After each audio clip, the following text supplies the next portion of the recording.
এজাক কণ শিশুক লগত লৈ যান্ত্ৰিকতাৰ ধামখুমীয়াত হেৰাই যাব খোজা গুৰুজনাৰ অনবদ্য অৱদান ভাওনাক পুনৰ ধৰি ৰখাৰ প্ৰয়াস। শোণিতপুৰ জিলাৰ পশ্চিম প্ৰান্তৰ বৰচলাত অনুষ্ঠিত ভাওনা।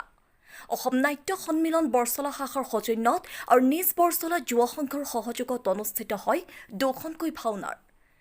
কণ শিশুসকলে এফালৰ পৰা ৰাইজৰ সন্মুখত আওৰাইছে ভাওনাৰ বচন। বৰচলাৰ শংকৰ মাধৱ নাটঘৰত অনুষ্ঠিত হৈছিল অসমীয়া সংস্কৃতিৰ মূলাধাৰ গায়ন বায়নৰ লগতে ভাওনাৰ প্ৰশিক্ষণৰ গ্ৰীষ্মকালীন কৰ্মশালাৰ। পষেকীয়া প্ৰশিক্ষণৰ অন্তত শিশু শিল্পীসকলক লগত লৈ অনুষ্ঠিত কৰা হয় দুখনকৈ ভাওনাৰ। অনুষ্ঠিত হয় কুমাৰ শৰণ আৰু হৰিহৰৰ যুদ্ধ দুখনকৈ ভাওনাৰ।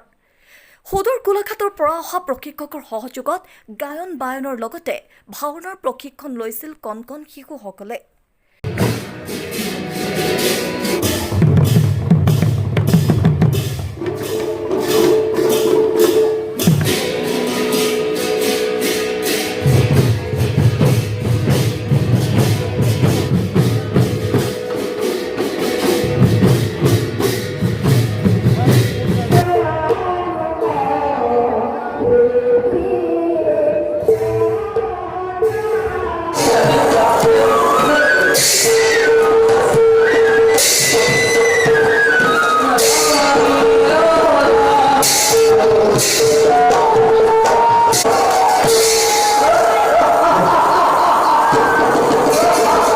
नारायण नारायण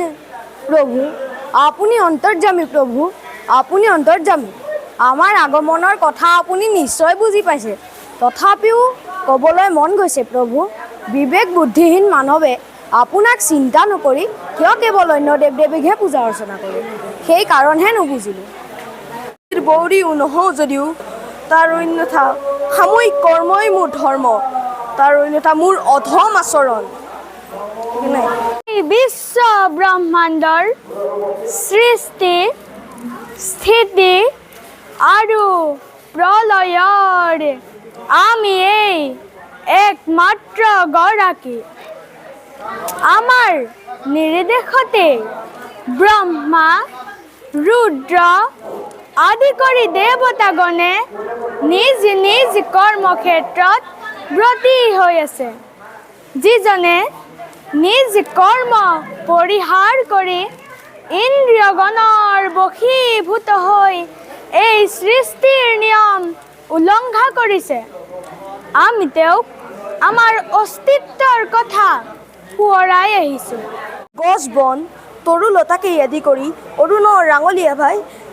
সৃষ্টি কৰিছে আজি কৈলাশ শিখৰ ভক্তই আমাক কয় কৰোণাময় আশুতোষ বুলি কিন্তু নিন্দুকজনে আকৌ স্পশানৰ ভস্ম ধূলাৰে আবৃত ভূত পেটৰ সংগী বুলি অভিৰাম আমাক কৰে তিৰস্কাৰ যিয়েই যেনেদৰে নকওক কিয় আমি জানো মাথো য'তেই জীৱ ততেই শিৱ আমি জানো মাথো য'তেই জীৱ ততেই শিৱ নমস্কাৰ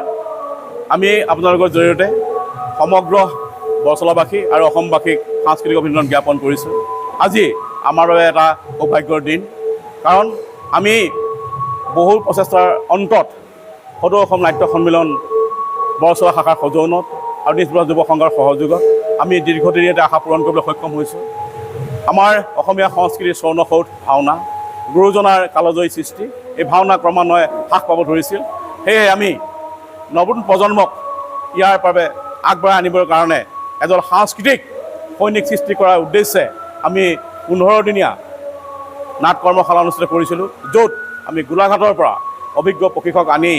আমাৰ দেৱবাদ্য গায়ন বায়ন প্ৰশিক্ষণ দিয়াৰ উপৰিও আমাৰ যি গুৰুজনাৰ কালজয়ী সৃষ্টি ভাওনা মহাপুৰুষীয়া ভাওনা সেই মহাপুৰুষীয়া ভাওনা এভাগ কৰিবলৈ সক্ষম হৈছোঁ মহাপুৰুষীয়া ভাওনাঘৰ নাম হ'ল আমাৰ শোণিতপুৰৰ ঐতিহ্যৰ সৈতে নিবিড়ভাৱে জড়িত গৌৰৱোজ্জ্বল কাহিনীৰ সমৃদ্ধ